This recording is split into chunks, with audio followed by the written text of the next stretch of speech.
and Richard Daniel, Administrative Secretary, Director of the Interparliamentary and International Relations.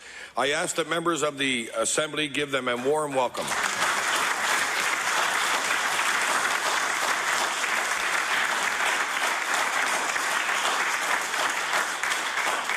Orders of the day, oral questions put by members to ministers.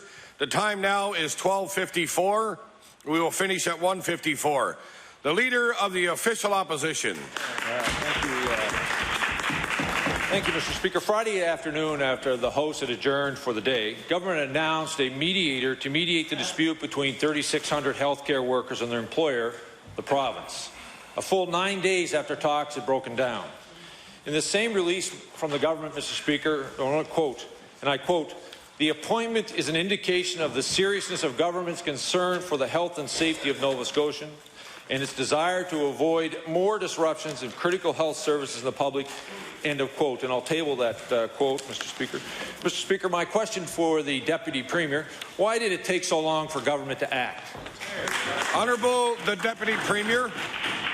Thank you, Mr. Speaker. Well, Mr. Speaker, as everybody in this House knows, we appointed Mr. Bruce Outhouse, a highly respected mediator, arbitrator in this province, and I think all parties would agree on his ability. And I think what we recognize the seriousness by getting someone of Mr. Outhouse's caliber there, and we're willing now to see how the process goes with such an esteemed person at the head. Thank you, Mr. Speaker. The Honourable Leader of the Official Opposition has first supplementary. Mr. Speaker, this is not a question of whether or not Mr. Outhouse is a good mediator. It's a question of why did government wait a full 10 days to act, Mr. Speaker. Mr. Speaker, a great deal of disruption in the healthcare system has already occurred while government has been sitting by. Patients have been moved. Surgeries have been cancelled, Mr. Speaker, last week, and more are being cancelled this week. Mr. Speaker, as the clock ticks closer, patients become more and more worried, and yet we had a government that failed to act, knowing, Mr. Speaker, full well that talks had broken down 10 days ago. So my question to the Deputy Premier, why didn't the government appoint a mediator sooner? Honourable the Deputy Premier. Thank you, Mr. Speaker. Mr. Speaker, as I said previous, the reason why in these very sensitive situations is that we need someone in there at a proper time. The proper time was when we announced it, Mr. Speaker, and we're in there, and we want, I think everybody in this House should be supportive of Mr. Outhouse and his efforts to conclude this to a successful agreement for all parties. Thank you, Mr. Speaker. The Honourable Leader of the Official Opposition on his final supplementary. Speaker, the appropriate time would be before surgeries were delayed, Mr. Speaker. Mr. Speaker, the appropriate time would be when talks break down, Mr. Speaker. That's when government should have responded, Mr. Speaker. Mr. Speaker, the reality is government broke their wage negotiation pattern of 1-1-1 when they, with little fanfare, sent CDHA nurses to binding arbitration in June of 2011.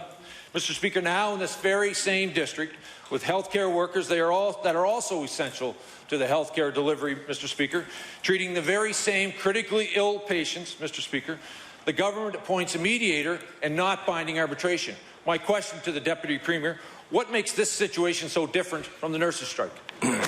Honourable the Deputy Premier. I guess, thank you again, Mr. Speaker. Thank you for the question. But, Mr. Speaker, I guess I'll revert back to the very first answer is that we have Mr. Outhouse in there. He's acting as a mediator. It's progressing.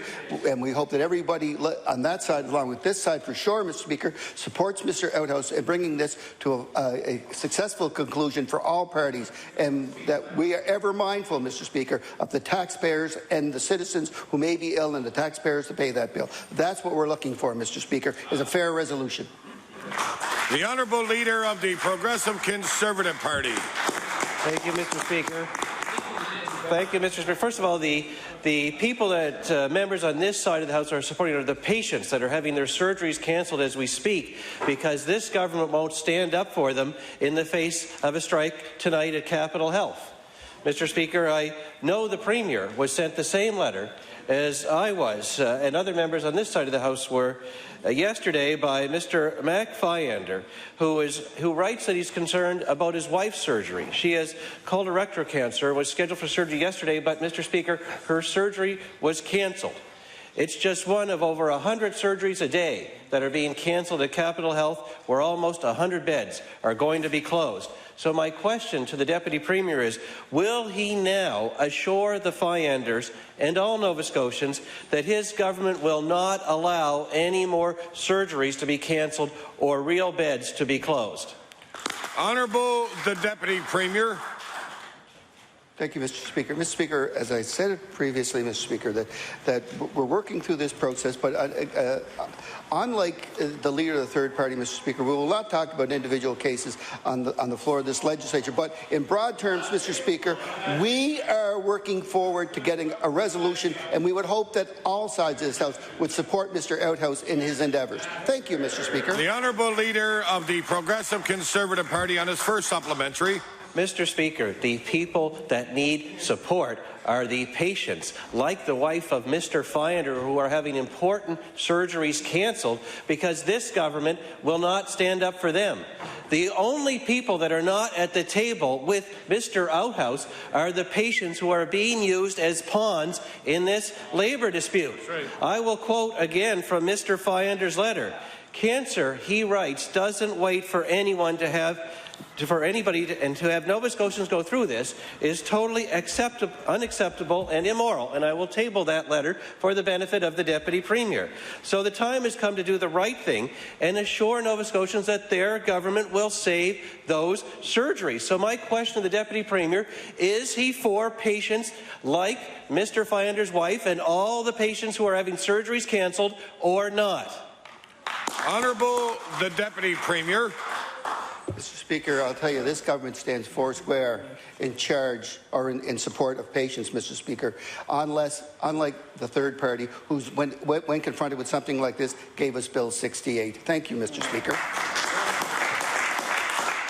The Honourable Leader of the Progressive Conservative Party on his final supplementary. Mr. Speaker, how disrespectful to Mr. Finer and his family that the Deputy Premier won't stand up for him and his wife's surgery, but has to reach back to 1999 and come up with some obscure reference that does nothing to resolve the issue today.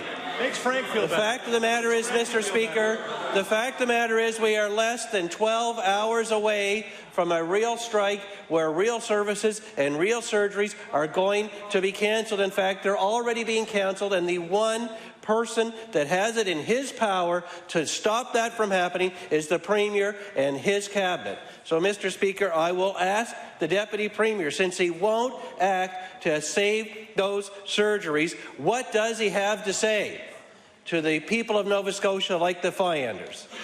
Honourable the Deputy Premier. Mr. Speaker, what I have to say to all Nova Scotians, Mr. Speaker, is we will not put our health care in chaos like the last time they were in power, the third party, Mr. Speaker, where they threw people out into the street when these guys, the Liberals, excuse me, Mr. Speaker, when the Liberals, they were in power, got rid of nurses and other healthcare workers. Mr. Speaker, we will work collaboratively with patients and with healthcare workers, and we will make sure everybody's treated fair in this province, unlike those other two parties, Mr. Speaker. The Honourable Member for Kings West. Thank you, Mr. Speaker. Mr. Speaker, in 2005, then NDP health critic, now health minister, expressed concern about the wait list for assessments at the IWK. In response, she stated, and I quote, "We're not doing nearly a good enough job of staying on top of the wait list for kids that need timely assessments and interventions," end of quote. She also called on the Minister of the Day to commit more resources to the mental health system. The only difference now, besides the fact that the wait list has increased significantly under the Minister's mandate, does she no longer think interventions are as important as assessments? My question to the Minister, why are interventions in the form of programs no longer the Minister's priority, given they were so important when she was in opposition? The Honourable Minister of Health and Wellness. Thank you very much, Mr. Speaker, and I thank the member for the question. We certainly have had lots of debate in the last 2 weeks about this very issue, and I have been very consistent in my position. In fact, the same position I held in 2005, which is timely access to assessments, which lead to timely access to treatment. And Mr. Speaker, this is why the changes that were made at the IWK were made. It has resulted in timely assessments, better access to treatment. And Mr. Speaker, that is my commitment to the adolescents, the children, and the families of this province. The honourable member for Kings West on his first supplementary. Mr. Speaker, I've stated from the beginning, will continue to state, funding faster assessments on the backs of programs will simply move children and youth from one list to another. The IWK Act program is successful. Families who have been fortunate enough to access it can attest to this fact. Children and youth who have been through the program have also vouched to its success. However, Mr. Speaker, the reality is the wait time for accessing the Act program prior to recent changes stands at 7 to 8 months. How does the minister expect wait times, which already stand at 7 to 8 months, to decrease when you cut program staff support to pay for assessments? The Honourable Minister of Health and Wellness. Thank you very much, Mr. Speaker. Mr. Speaker, the Liberal critic continues to insist on trying to support a system that was broken, Mr. Speaker. This was a system under which hundreds and hundreds of adolescents and children sat on wait lists and got nothing, got no services, no assessments, no contact, while a very small number got access to the ACT program. Mr. Speaker, the IWK, the clinicians there, looked at best practices across the country and elsewhere. They have arrived at a different model. They will be delivering services in a different way, and we will fix a system that was severely broken, Mr. Speaker. The honourable member for Kings West on his final supplementary. Well, to be clear, Mr. Speaker, the minister is now saying children and youth should sacrifice quality in order to pay for faster assessments. Mr. Speaker, I'm desperately trying to make sense of the minister's logic in defending changes, and have come to the conclusion you can't defend the indefensible. This minister made a choice. She has chosen to fund assessments by taking money from programs. While no one questions the merit of faster assessments, everyone is questioning why the minister okayed a transfer of financial resources from programs to pay for them.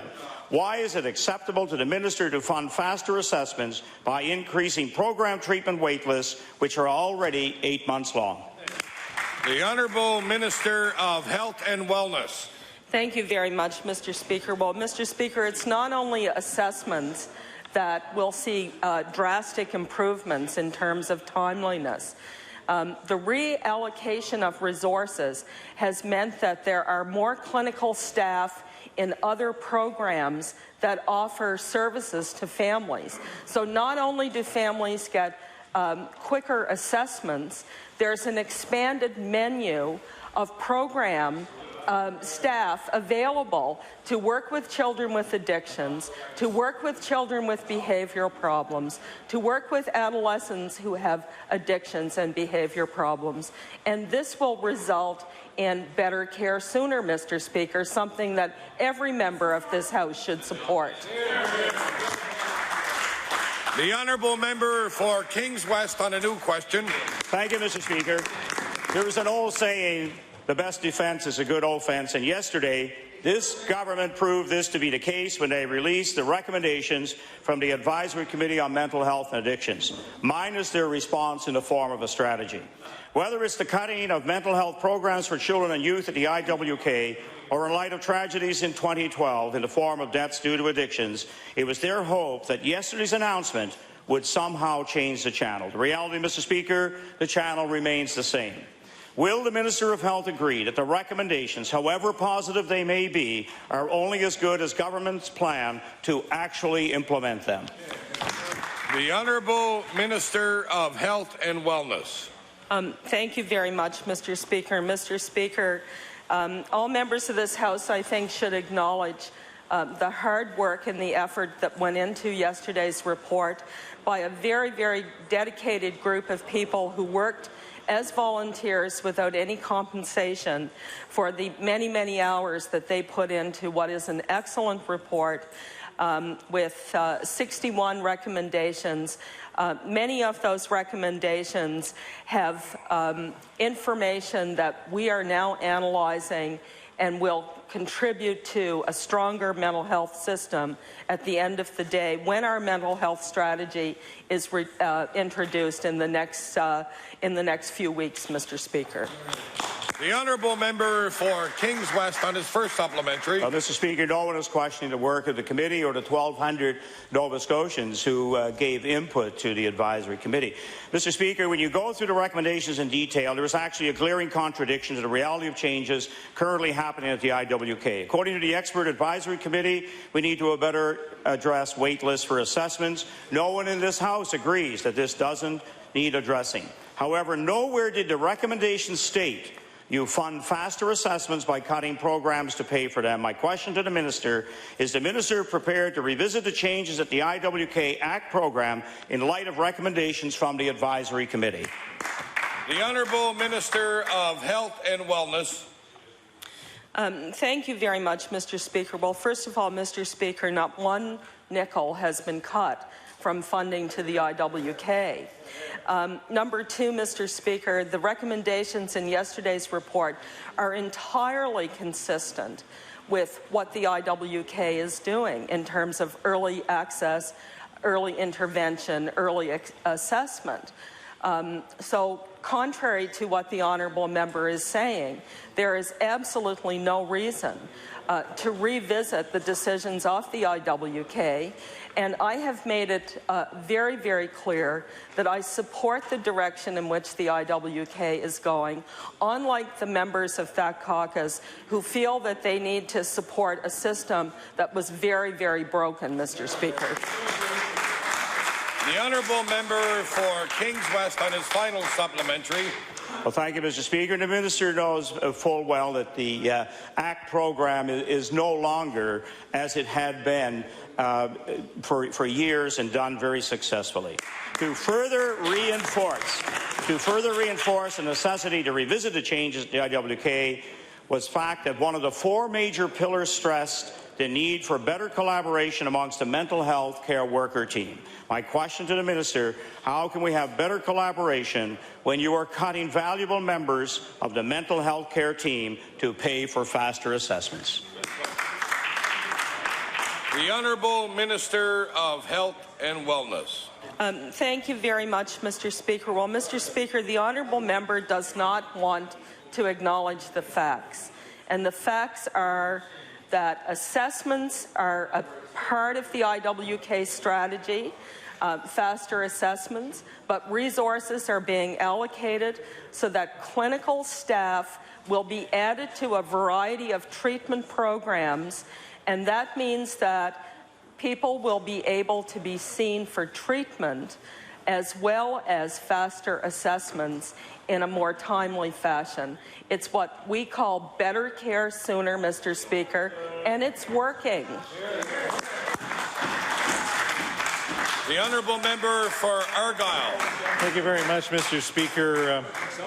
We're now less than 12 hours away from a healthcare workers' strike in one of our largest health districts, and the NDP still hasn't taken any preventative action. It appears the NDP are content to let ordinary Nova Scotians wait and suffer while Labour takes to the streets. And of course, this is not acceptable, Mr. Speaker. The government has a duty and a responsibility to use every legislative tool at their disposal to get health care workers back on the job, and Nova Scotians can't afford any delays. So my question through you, Mr. Speaker, is the Deputy Premier in his role as Government House Leader. Will the Deputy Premier commit to ensuring the House remains in session throughout next week, as long as it takes to get Capitol Health employees back to work if they go on strike? The Honourable the Deputy Premier.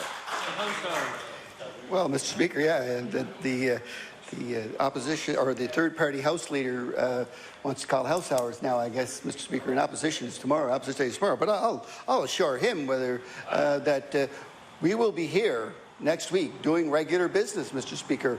We, unlike them, enjoy our time in the House and bringing progressive legislation for Nova Scotians. So we'll be here. I don't know about him.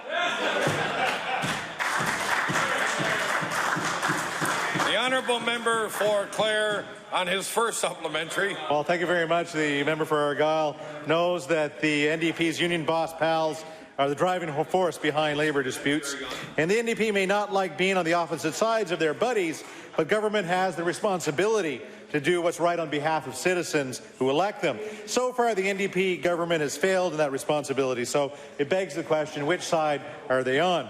In this, my question to the Deputy Premier, is his government on the side of big labour bosses engineering the strike, or will the NDP finally do the right thing and stand up for those patients who will be suffering? Honourable the Deputy Premier. Thank you, Mr. Speaker. Mr. Speaker, with that line of questioning, I'm reminded of an old union song of which side are you on, boy, which side are you on? Well, Mr. Speaker, we're on the sides of Nova Scotians. Thank you.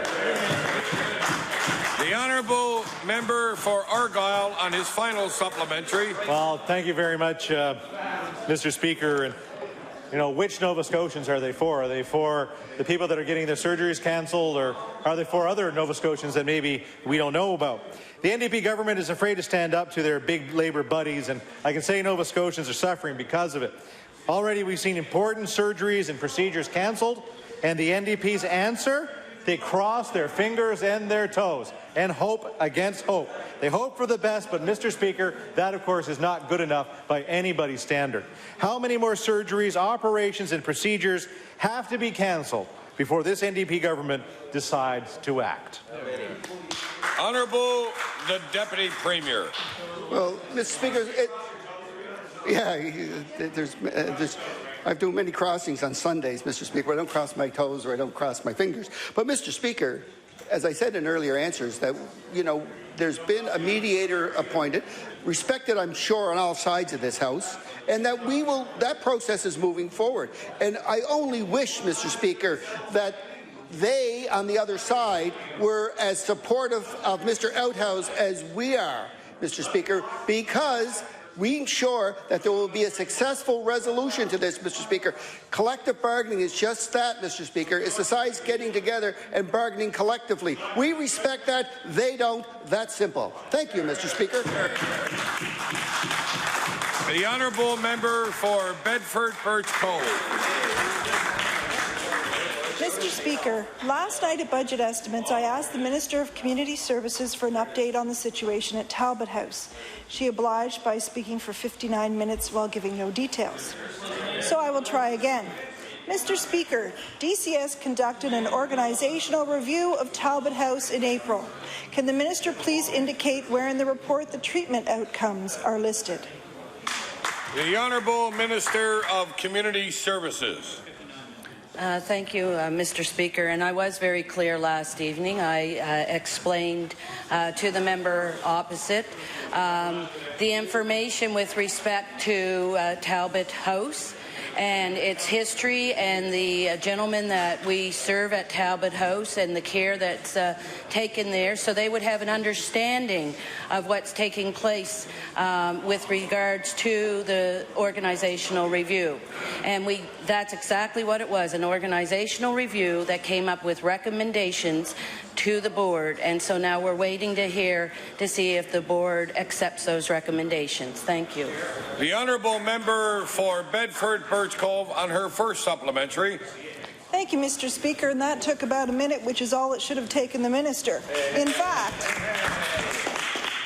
the minister can't identify where in that report the outcomes, either expected or actual, were listed because DCS never bothered to look at that. They complained that processes at Talbot House weren't clear, that paperwork wasn't being done, but they didn't even bother to check whether the treatment at Talbot House actually worked.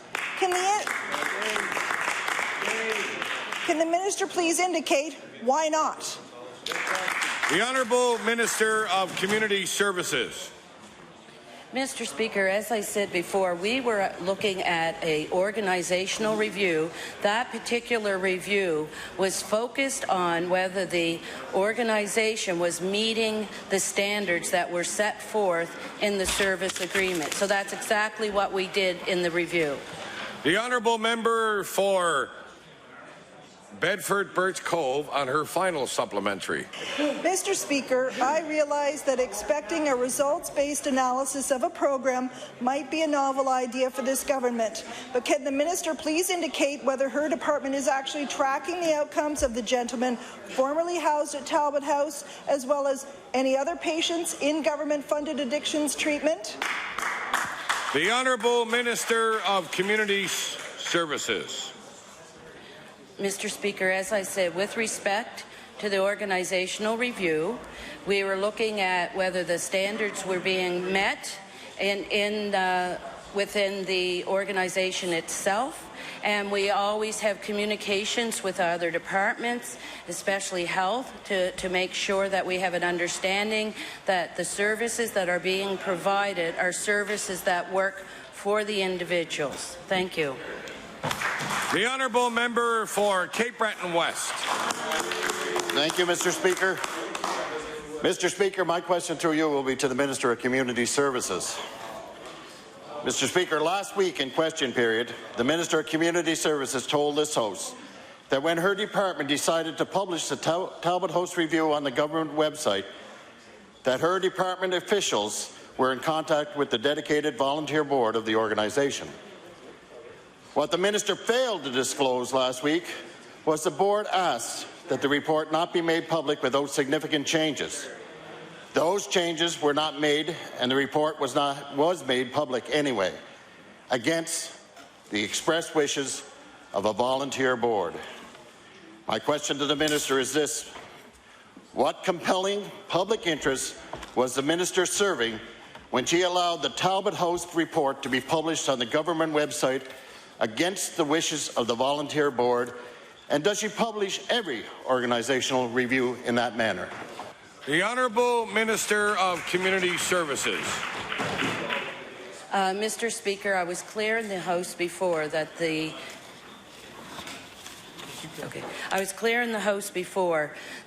fact was we had requests. We had a VOIPOP request with respect to the organizational review. So it's very important for us to be transparent. That is something that the opposition would be yelling at if we didn't publish the report. So we were obligated, because there was an information request with respect to that, and that we informed the Board of Directors that that was the case. Thank you. The Honourable Member for Cape Breton West on his first supplementary. Well, thank you very much, Mr. Speaker, and it's interesting to hear the minister say she was obligated to supply information, because we've been looking for information for the last 3 weeks, and she hasn't felt obligated to give it to this House. Mr. Speaker, in the report, a disclaimer on page 3 of the report says, and I quote, "This report is for the use of the board and is submitted to Talbot House in confidence." End of quote. No. It goes on to say, no, the report contains confidential and identifiable personal information. It provides a strong warning that, and I quote, "The Board of Talbot House consult with legal counsel before disclosing the report beyond the intended audience or making any use of the report or its contents other than for the purpose," and I end quote, and it goes on to say, "of assisting the board to improve organizational and operations of the facility." And Mr. Speaker, I will table that report here in the House. Now, my question to the minister is this: if the minister expected the volunteer board of Talbot House to keep the review under wraps, what compelling reason did she have for making it public for all to see on the internet? And why is there such a double standard between her department and a volunteer board? The Honourable Minister of Community Services. Mr. Speaker, our first concern was to do the organizational review and work with the Board of Directors. It was not our intention to make this a public review. And as I explained, we were requested through a VOIPOP. which gives us an obligation, because we knew that it was a VoIPOP through media, that it was going to be information out in the media. So instead of just putting it forward or giving it to the media and then allowing it to come out that way, we wanted to be able to put it on our website, but beforehand give the board the opportunity and the courtesy to let them know that this was the position that we were in and that the review then would be put on the website. So it was out of respect for the volunteer board that we had that discussion. Transparency. The honourable member for Cape Breton West on his final supplementary. Well, it appears, Mr. Speaker, that their first priority was to smear a volunteer board and the executive director of Talbot House. It is clear, Mr. Speaker, from the minister's answers that she allowed the board and staff at Talbot House to be treated differently than from other organizations.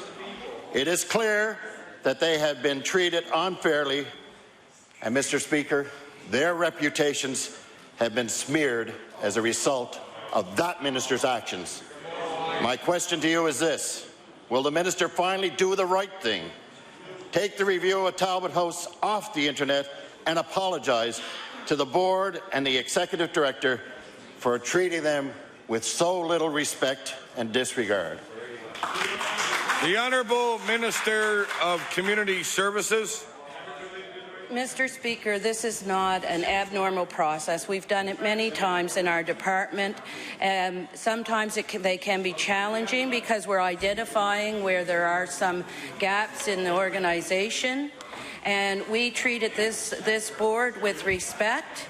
And no, we're not going any further. We've explained it. The ones who are smearing the board is that group over there that keeps on bringing it up and wants to fling it in the media each and every day.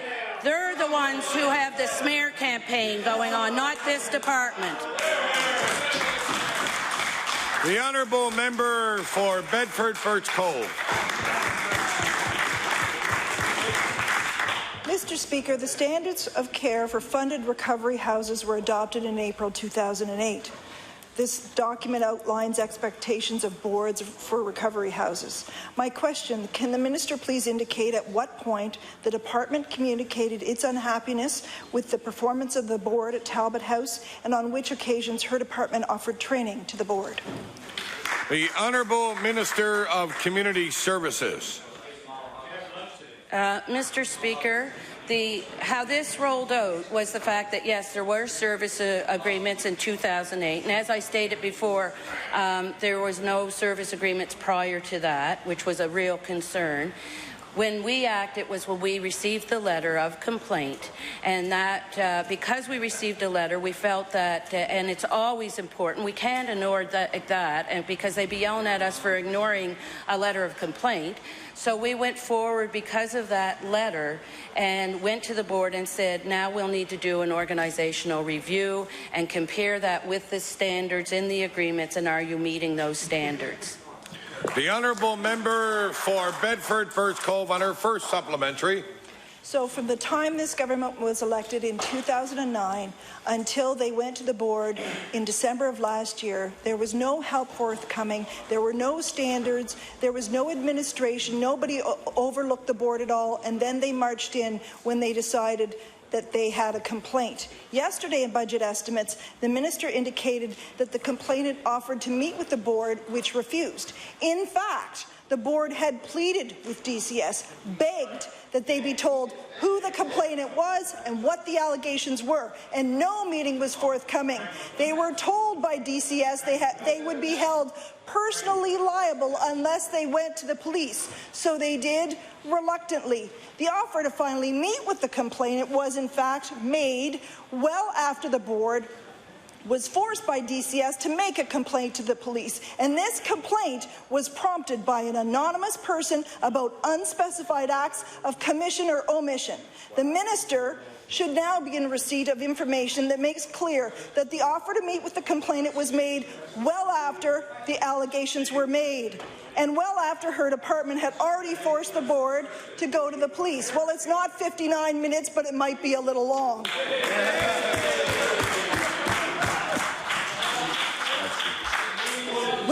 minister admit to this House that she fudged the facts when she said the complainant offered to meet with the board and they refused? The Honourable Minister of Community Services. Number one, Mr. Speaker, there were standards. They were in the service agreement, and that's what we were looking at, whether they were meeting those standards. Number two, there's no fudging here. It was a review, the same process that we do with other organizations, and because of the fact that there's some things that came out in that review with the not meeting the standards has upset people that sit on the board, and I know that that can be upsetting, but the standards weren't being met. The other factor is that the complainant did offer. We did not force the board whatsoever. The board asked to have some time to do their own organizational review, and we respected that request. The Honourable Member for Bedford Birch Cove on her final supplementary. Due to the minister's mismanagement of this file, the community has lost a valuable resource. Patients have been moved across the province, board members have been smeared, and a man's reputation has been tarnished.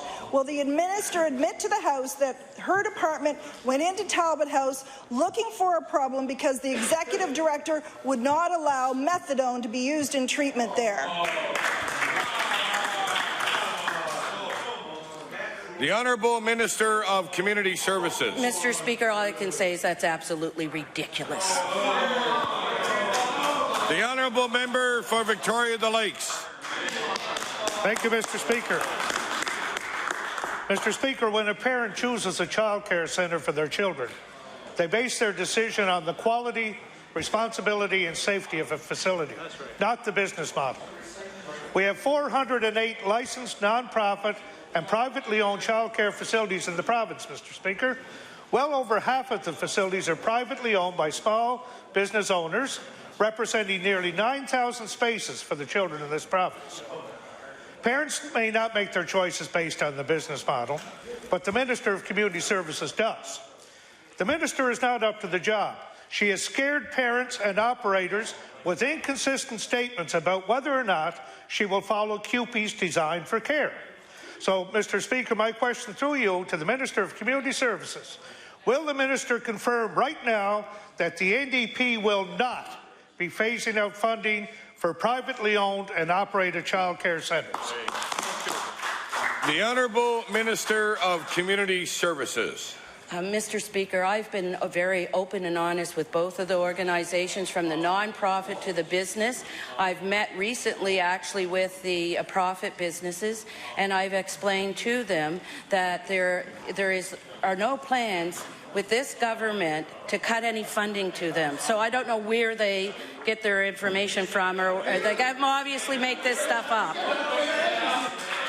The Honourable Member for Victoria the Lakes on his first supplementary. Well, Mr. Speaker, it's impossible to get a straight answer from this minister.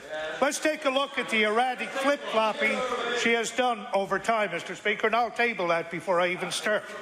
December 15th, 2011, the minister told reporters that, quote, phasing out funding for private daycare will be on the table. That same day, she told the House that they were considering the PEI model, which does just that. December 22nd, the minister wrote to all child care facilities saying there would be no review of child care funding. Right. February 1st, 2012, the minister told reporters that the government is in the early stages of reviewing the child care system, which included the way it was funded. February 2nd, 2012, in a media scrum, the minister said that the idea for a review started when she became minister and is still going ahead. The minister indicated the possibility of change that didn't include the private sector. February 28th, 2012, a communications officer with her department told reporters there is no review and there are no plans to review how we fund daycare. Currently, in a meeting with private daycare stakeholders, the minister informed them that changes will be coming this summer. So, Mr. Speaker, my question to the minister, which is it, Minister? Which is it? The Honourable Minister of Community Services.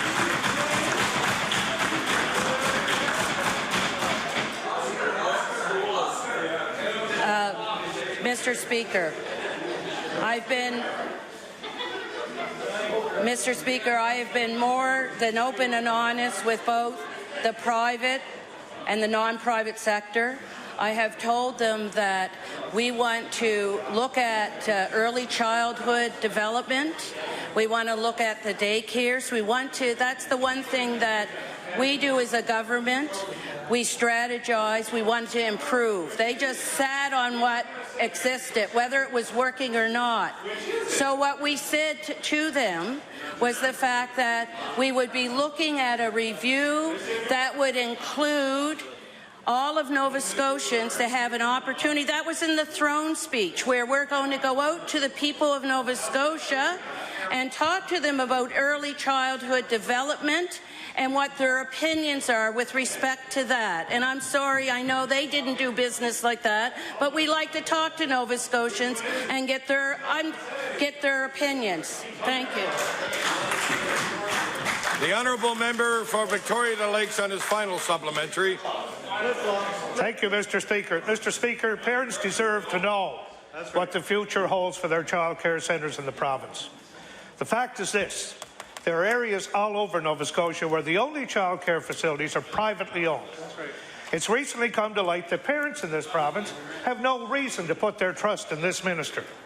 So, Mr. Speaker, my question through you to the minister is, what does the minister have to say to parents and staff at the privately owned Ocean View Children's Centre in East River? If the minister can't give this House a straight answer, can she at least reassure her own constituents? The Honourable Minister of Community Services. I don't know. I understand they don't understand the truth when somebody's speaking it. And what I said, what we're doing, they can't handle the truth. What we're doing is we're looking at a sector in Nova Scotia that we want to improve, and is there ways to improve it?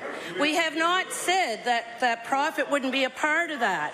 They're the ones who keep saying that. We want everybody involved, and that is why that's a clear message. We want the non-profit to be involved and give us their opinion. We wanted the profit sector to be involved and give us their opinion. It doesn't hurt when you're looking at a certain way of doing business that you become more informed and you look across Canada what's being done. And so that's exactly what we're doing. We're opening ourselves up to listen to Nova Scotians, listen to those parents, and see which way they would like to see us as a province to go in supporting children. The Honourable Member for Yarmouth. Thank you, Mr. Speaker. Mr. Speaker, yesterday the Premier announced that he would establish a new committee to conduct a study of pre-existing studies done by other committees around the Yarmouth Ferry, with the intention of evaluating the conditions required for a viable ferry service between Yarmouth and the largest tourism market in the world. Mr. Speaker, the challenge is that there's different definitions of viable out there. My question to the minister responsible for economic and rural development and tourism is, what definition will this new committee be working with? The Honourable Minister of Economic and Rural Development and Tourism. See if it can float along. Thank you. Thank you, Mr. Speaker. Mr. Speaker, the goal of this panel is to look at all the data. We know that there exists I guess there's some myths around the ferry that was in Yarmouth. What this panel of experts is going to do, it's going to gather together all of the written documentation that has been written about the pros and about the cons with respect to the Yarmouth Ferry, and they're going to come to their own conclusions, an independent panel. And I would think that anyone would look at this as a good strategy. It's an opportunity for somebody without a vested interest other than getting to the truth And what better way to do this than by an independent panel, Mr. Speaker? The honourable member for Yarmouth on his first supplementary. Speaker, the only myths around this ferry service have been perpetrated by this government, Mr. Speaker. They're the only ones. Businesses across this province have told this government that a ferry is economically viable and needed. Chambers of Commerce have, municipalities have, realtors have, the tourism sector has. There's been 3 conclusive reports done on the viability of a ferry service between Yarmouth and the largest tourism market in the world, Mr. Speaker. My question is, who doesn't the minister believe? The Honourable Minister of Economic and Rural Development and Tourism. Thank you, Mr. Speaker. Mr. Speaker, when I listen to the rhetoric coming from the member from Yarmouth, I'm curious as to what really his fear is. I, as the minister responsible, Mr. Speaker, I, as the minister responsible, have one interest: getting to the truth. The honourable member for Yarmouth on his final supplementary. I will tell this minister exactly what I fear, exactly what tourism operators across the province fear, is this is just another waste of time by this government instead of putting resources to restore ferry service in Yarmouth. That's what I'm scared of, Mr. Speaker. That's what everybody's scared of. And there's a problem here. There's no timeline on what this panel's going to do or when they're going to come up with their report. We are on the verge of another tourism season without our most important tourism link, Mr. Speaker, and we don't know what resources have been allocated by this department to actually restore ferry service if the panel says that we should. So my question to the minister is, what resources are allocated in the 2012 budget to restore ferry service? The Honourable Minister of Economic and Rural Development and Tourism. You know, thank you, Mr. Speaker. Mr. Speaker, you know, first of all, there is not a ferry. I don't know why we would put in a line item for something that doesn't exist. Secondly, Mr. Speaker, the fact that we have put together an expert panel has been endorsed by the International Ferry Association, Mr. Speaker. Mr. Speaker, by individuals and groups and organizations that have far more expertise than the member from Yarmouth does, Mr. Speaker. Order, please. Thank you.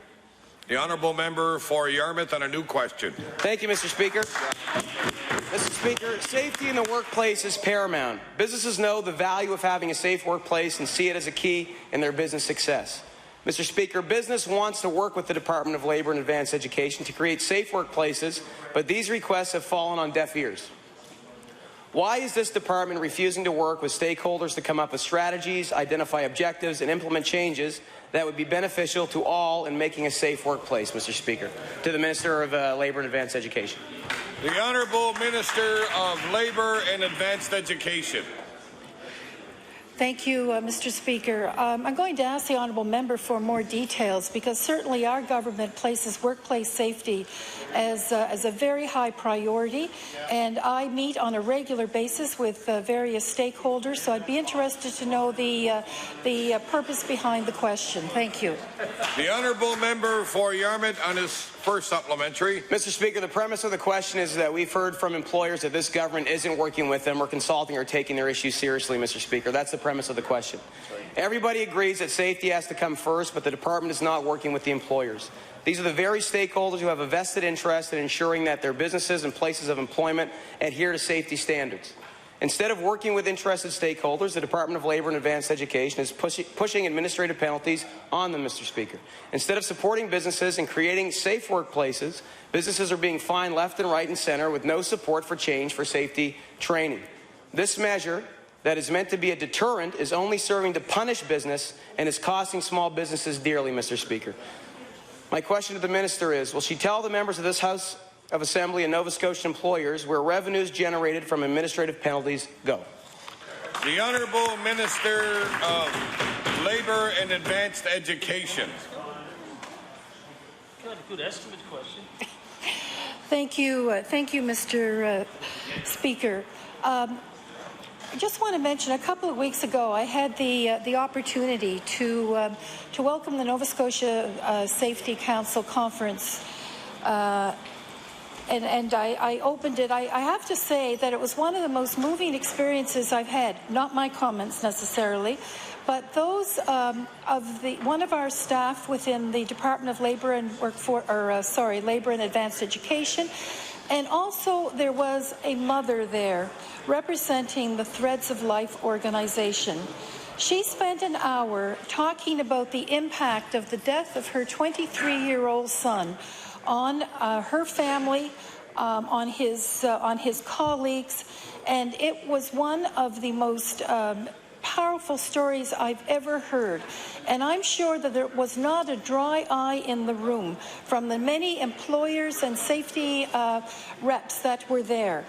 And it just reinforced for all of us how important it is to work together on as a shared responsibility. The issue of administrative penalties did come up that evening and throughout the conference. And certainly there seemed to be powerful recognition that this was a tool for workers, for supervisors, and also for employers to reinforce the whole concept of shared responsibility for safe workplaces. And it seems to be working. I am proud to say that workplaces in Nova Scotia are becoming safer. Thank you. The honourable member for Yarmouth on his final supplementary. Mr. Speaker, the answer to where these administrative fines are going is clear. It's going to balance the books of this government instead of actually going back into workplace safety, Mr. Speaker. And that is the exact problem that employers have identified. Business wants to be at the table with government to create safer workplaces, and this government refuses to work with them, Mr. Speaker. Instead, this NDP government slaps a fine on business with little support for safety training.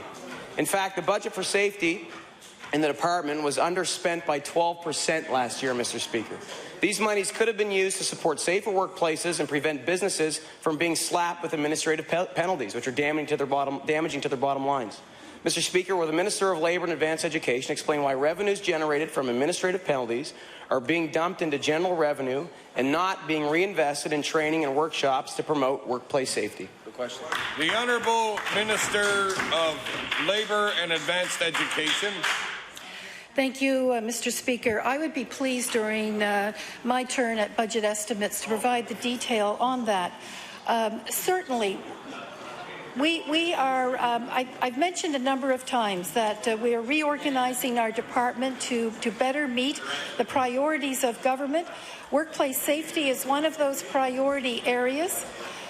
We are working very closely with our stakeholder groups and our partners, including the Workers' Compensation Board, the various safety associations, the various sector council groups. There is a cross-government and also cross-Nova Scotian effort with big employers, medium-sized employers, and small employers to put worker safety forward. And certainly it's a priority, and we are using the resources available to all those various sectors in order to achieve that. Thank you. The honourable member for Argyll. Thank you, Mr. Speaker. We can all clearly see the negative impacts of the NDP's knee-jerk reaction to remove the ferry service between Yarmouth and Maine that's had on our tourism industry here in Nova Scotia. Yesterday, the Premier finally announced an independent panel to study the studies. But it's 3 years too late, and now just a waste, I think, of everybody's time. Mr. Speaker, my question through you to the Minister of Economic and Rural Development and Tourism is, instead of putting the town through more studies, will the Minister just admit that he made a mistake by cancelling the Yarmouth ferry and get on with helping the community get a ferry back? The Honourable Minister of Economic and Rural Development and Tourism. Thank you. Thank you, Mr. Speaker. Mr. Speaker, I stood here in my place time and time again, and I said to the members opposite that it was a tough decision. We made a decision.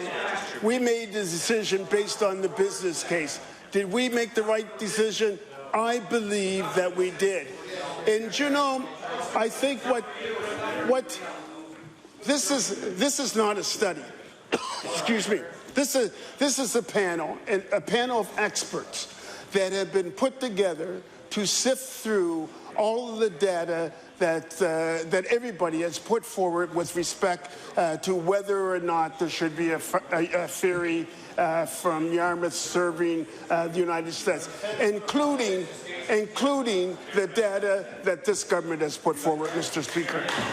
The honourable member for Argyll on his first supplementary. Thank you very much, Mr. Speaker. You know, the NDP at this point have never admitted that they're wrong on anything, and they're very quick to blame everyone else but themselves for their mistakes. The ferry made sense then, and Mr. Speaker, it will make sense again. The business case is clear. And it looks like the NDP made the announcement yesterday as a pre-election campaign to eventually reverse their mistake. Oh my goodness, maybe we were wrong. Mr. Speaker, my question to the Minister in Economic and Rural Development and Tourism, we need a ferry, and the NDP won't admit the mistake. Why does the minister refuse to just get on with it and truly commit to getting a ferry in Yarmouth again? The Honourable Minister of Economic and Rural Development and Tourism. Thank you, Mr. Speaker. Mr. Speaker, through you to the member opposite, my suggestion is, and he talked about that maybe this might be some political gamemanship on the part of the NDP. And do you know what, Mr. Speaker? My suggestion to all members of the House: let the panel get on with the task at hand and forget about the gamemanship altogether.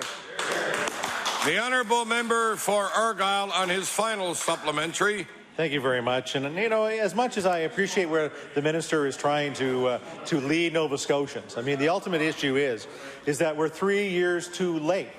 You know, when they made this decision, why wouldn't they put a panel together to make the decision in the first place, rather than the knee-jerk reaction that we got out of them?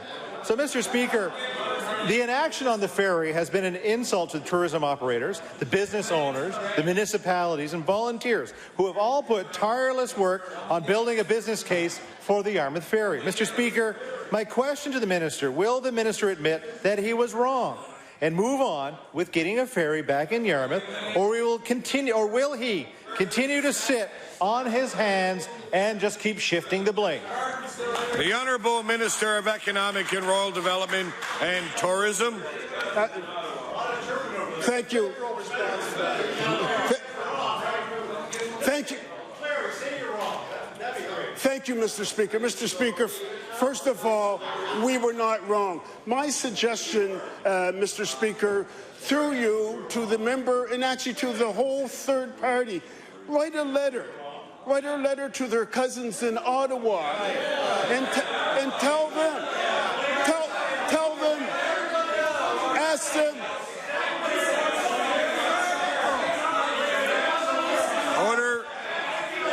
Order, please.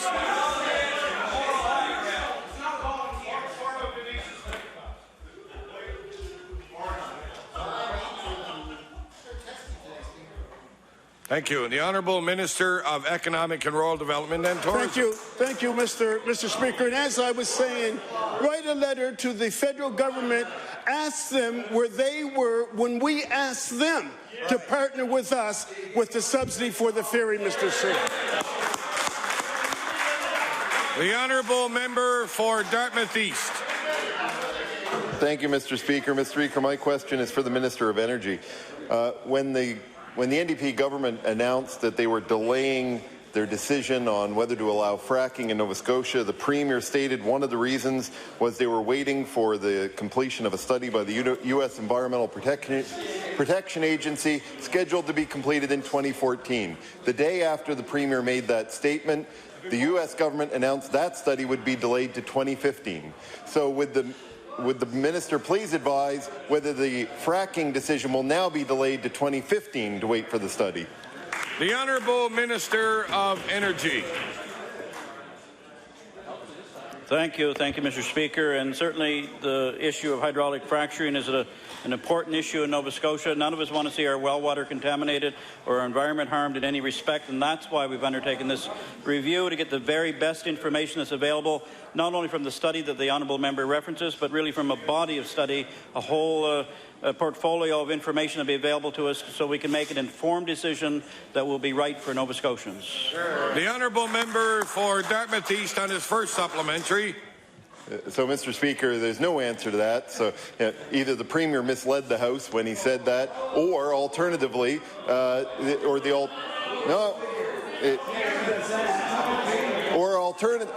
and perhaps it was just for an election. Mr. Speaker,